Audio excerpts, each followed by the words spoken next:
these is I grew up with them in juvie, as you all know, and then me and Tariq Zahed became close friends in 2002. Yeah, that's when I first met him, and he was religious at the time. I had nothing to do with gang related stuff. But let me tell you something.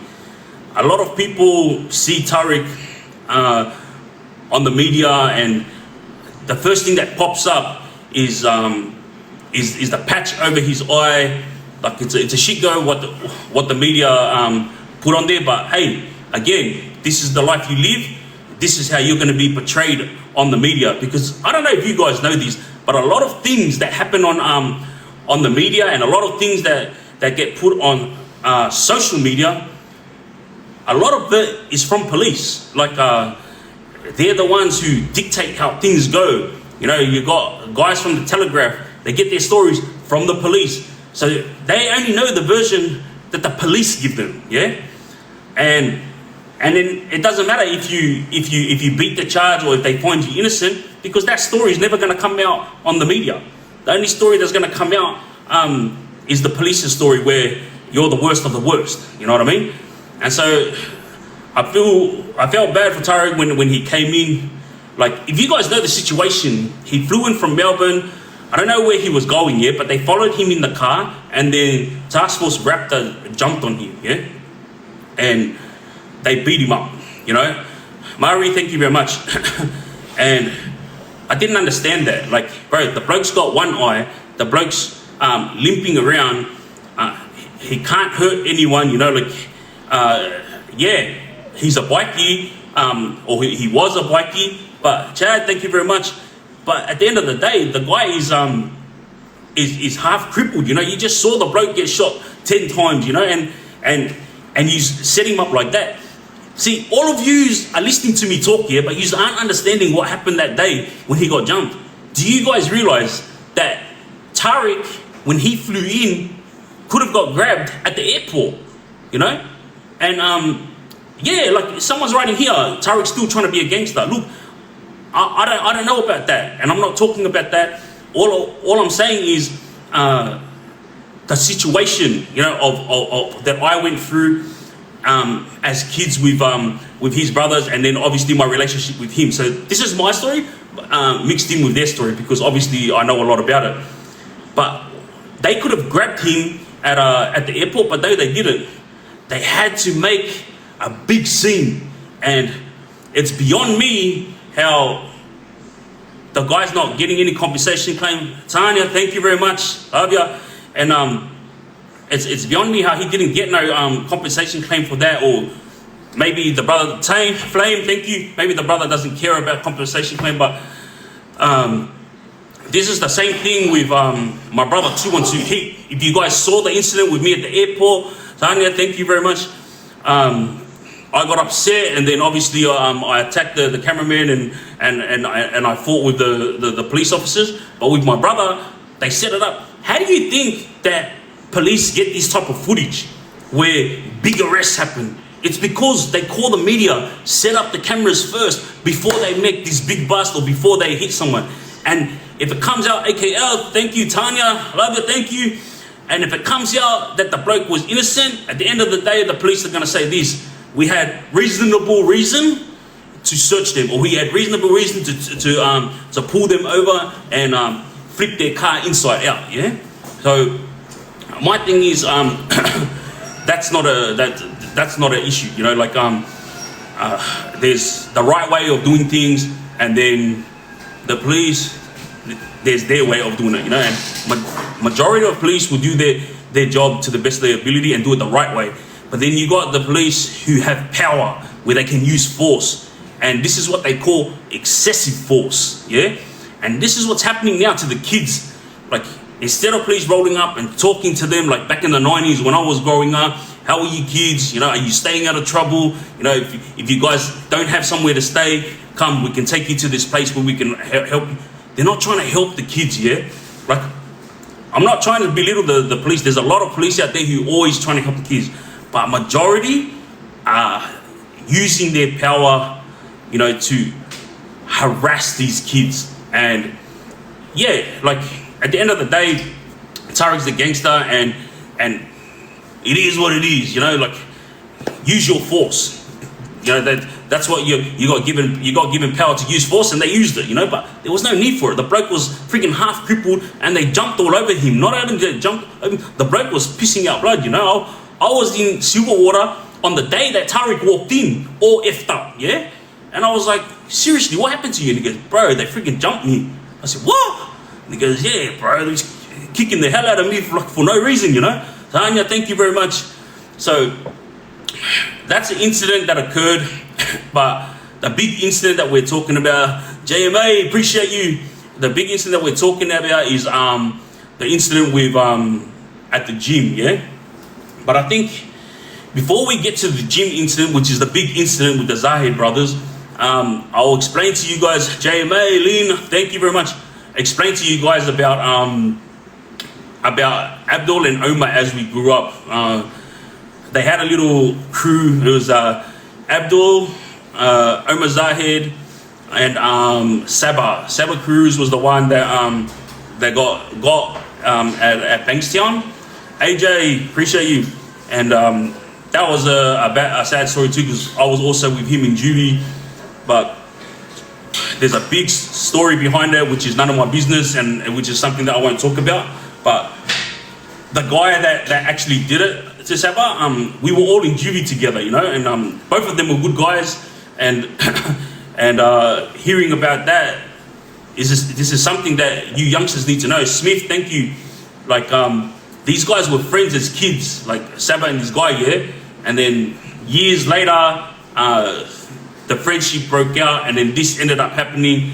Sabah, the bro, had kids and a missus, and they left without a partner, and the kids are left without a father, you know. And this is what happens when you involve yourself in this type of stuff. I told you before, being a gangster is not cool. Being involved in gangs, you know, it's a rubbish life, you know. Like, I'm not here trying to glamorize being a gangster. I'm here telling you guys my story because it was an ugly life, you know. Yeah, everyone's there for all the good times, you know. When you're partying and making money, everyone's like, yeah boy, that's what we do. But as soon as consequences hit, which they always do when you're living this type of life, everyone just disappears. Your closest mates, those that call you brothers, you know. And I've heard the girls inside prison talk, you know, sister, where were you? Huh? You want to come inside prison now like a sick bitch? Where were you when I got arrested? We did everything together and then you disappeared on me. These are stuff that I used to hear from the girls' prison, because sometimes we mix at court and you can hear them talking, you know. So as I grew up with Omar and Abdul Zahed, Abdul was more like the violent one, and Omar was more like the business type. He knew how to be a gentleman, you know. And the last time I saw him before the incident at the at Body Fit, where they got heavily shot at, he actually went religious. So I didn't really understand what that was over. I don't want to understand. I don't care about it. I'm just explaining this story, you know, because it was a sad story. Like these brothers, they have mums, you know. They have a mum. They have sisters, and they also have kids, you know.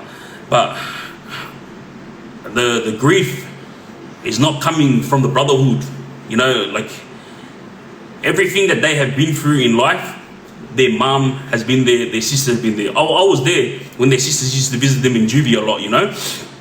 And it's something that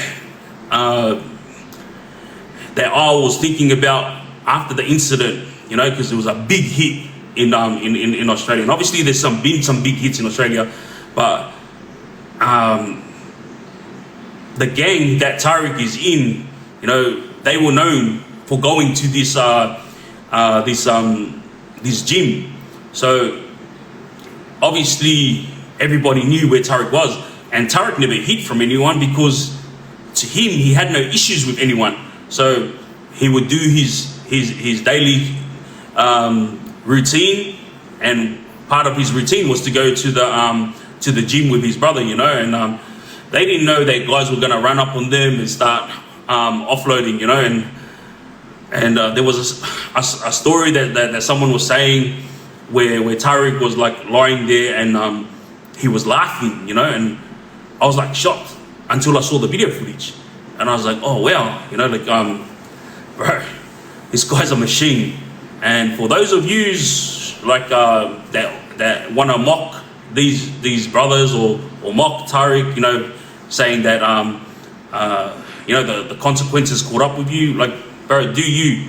My thing is, when he first came into the scene of being bikie related, but I have to say it, before that he was already a tough guy, you know.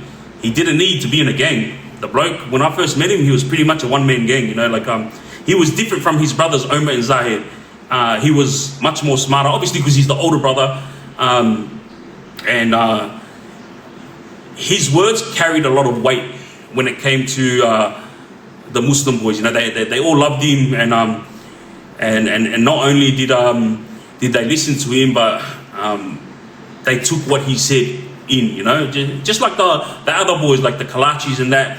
This is how they were, but they're all the old school boys, you know. Like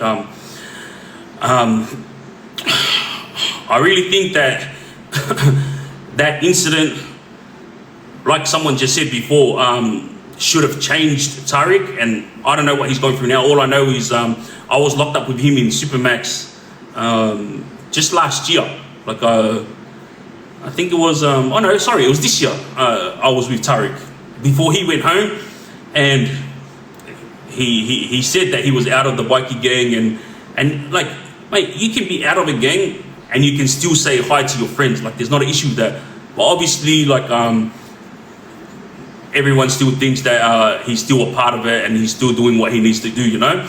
And I think the big picture out of this, for all you youngsters out there, is the fact that, you know, these three brothers were very close-knit brothers. They do everything together, and then they lost one of their brothers who actually went religious, and that was because two of them were still involved in the life, you know what I mean? And yeah, it may have been a mistake when the brothers got shot at the gym, but this is what happens when you live this life, youngsters. Like, it doesn't matter whether it's right or wrong. At the end of the day, when guys are coming, they're gonna have what they have in their head.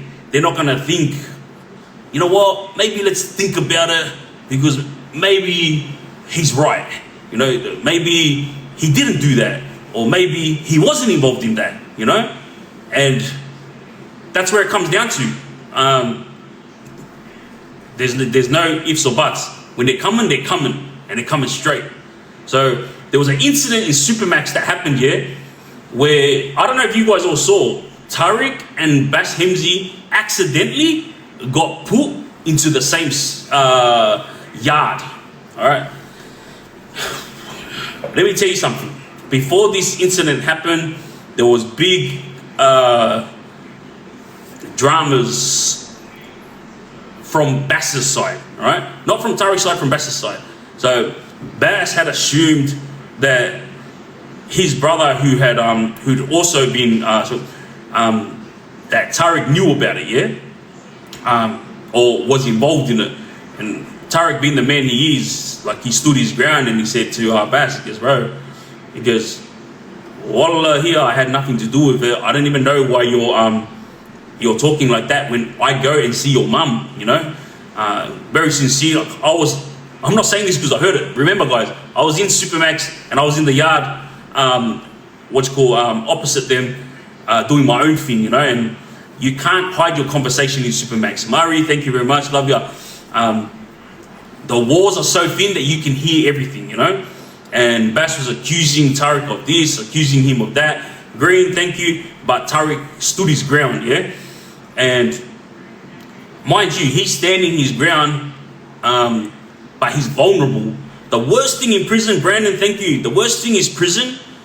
Nick, thank you. Is to be down and out when it comes to your body, your health, you know, because you can deal with all the dramas and all that from time to time, especially if you had good brothers around you.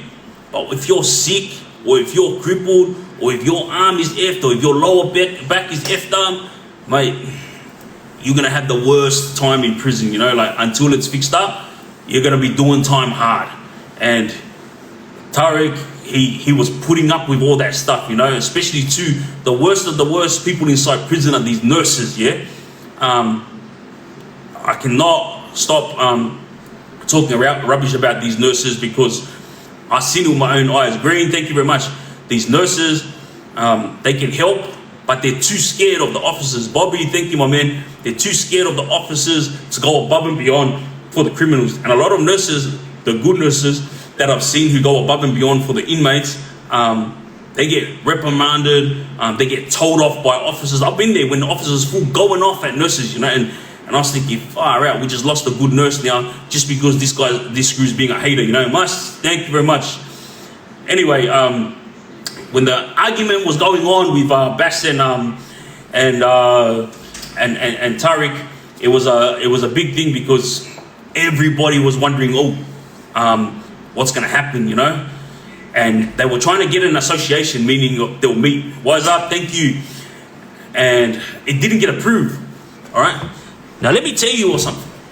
You've all been seeing these footages. Chase, appreciate you. You've all been seeing these footages that have been coming out on social media about different fights. Bobby, appreciate you.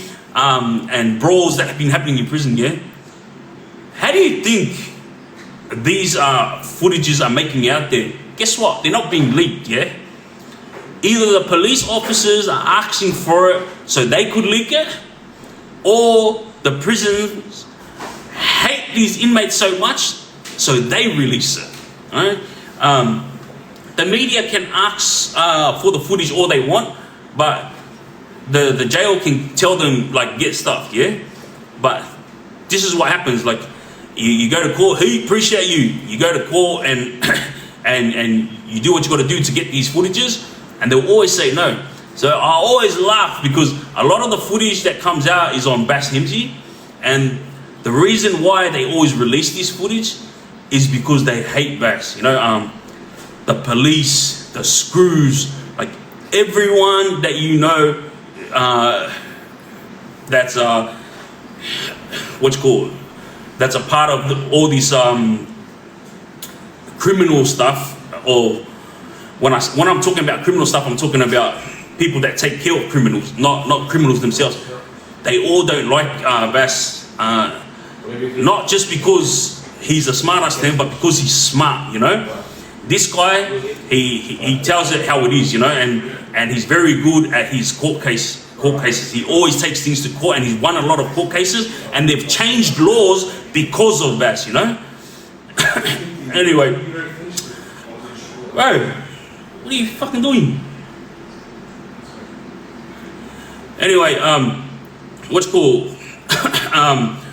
With Bass doing what he does. Oh shit!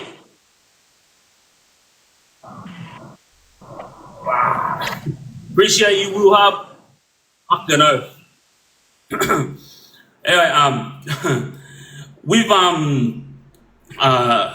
the situation with Bass and Tariq inside, there was a lot of whispers, and until the day that it came where they were face to face, and that doesn't happen in Supermax.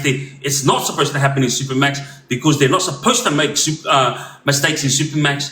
For example, like mobile phones going into Supermax, that never should happen, but it happened, yeah? Supermax is supposed to be the worst of the worst prison in Australia, yeah?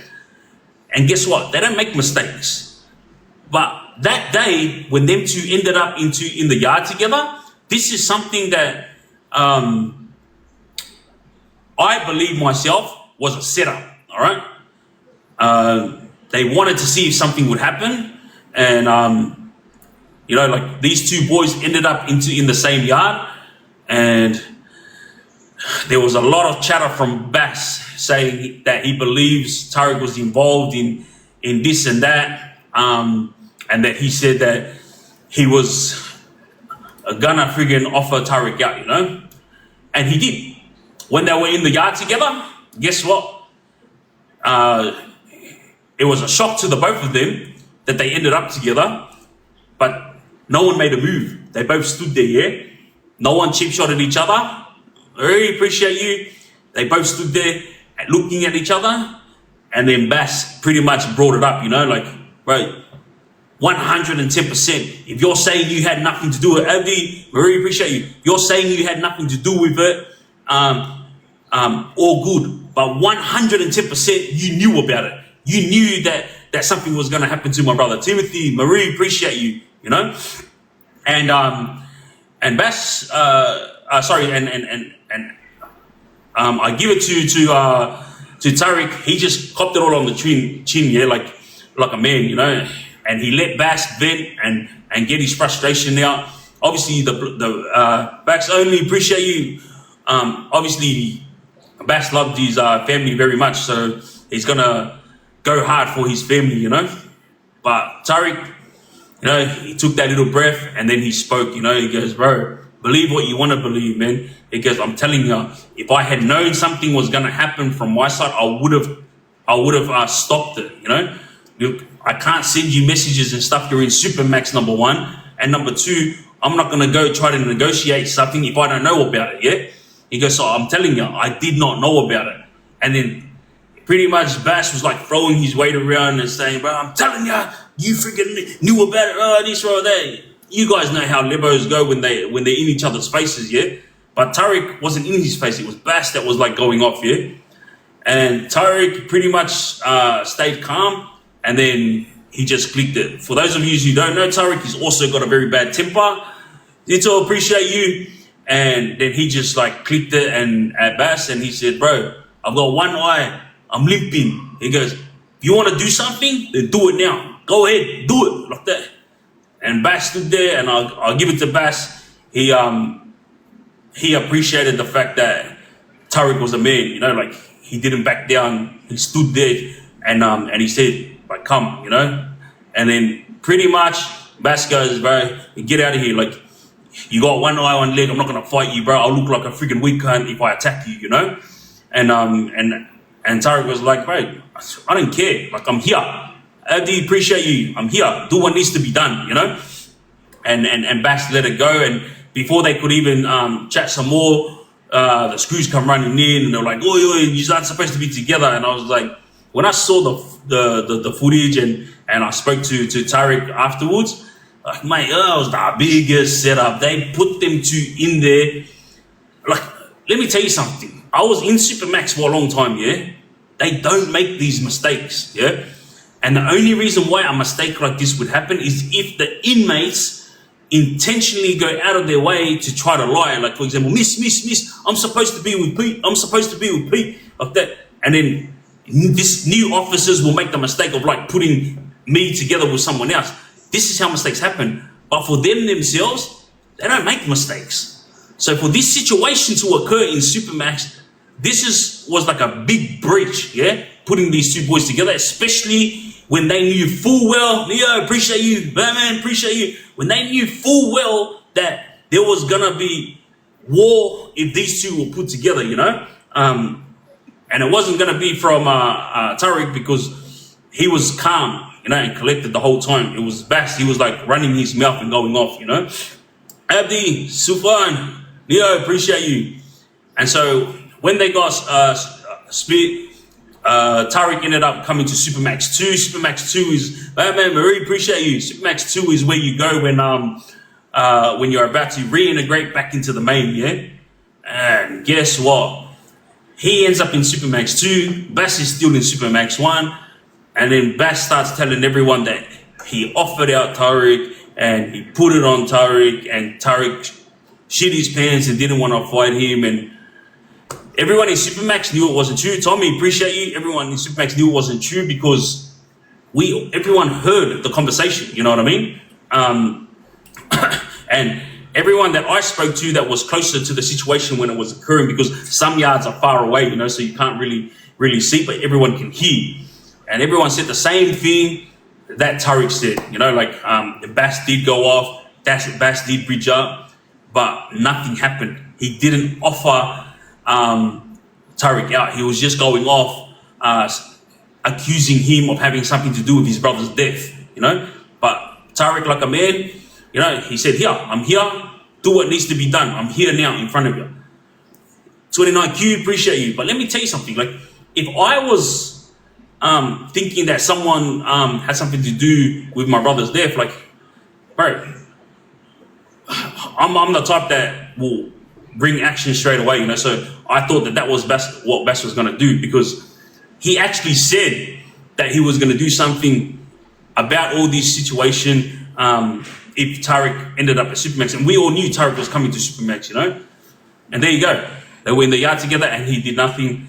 But I'm not taking that away from Bass. Like, he did look at Tariq and see that he was crippled and he wouldn't have been able to defend himself. Like, obviously he's a strong guy, so he would have tried. And mind you, like, Tariq's not a pussy, you know.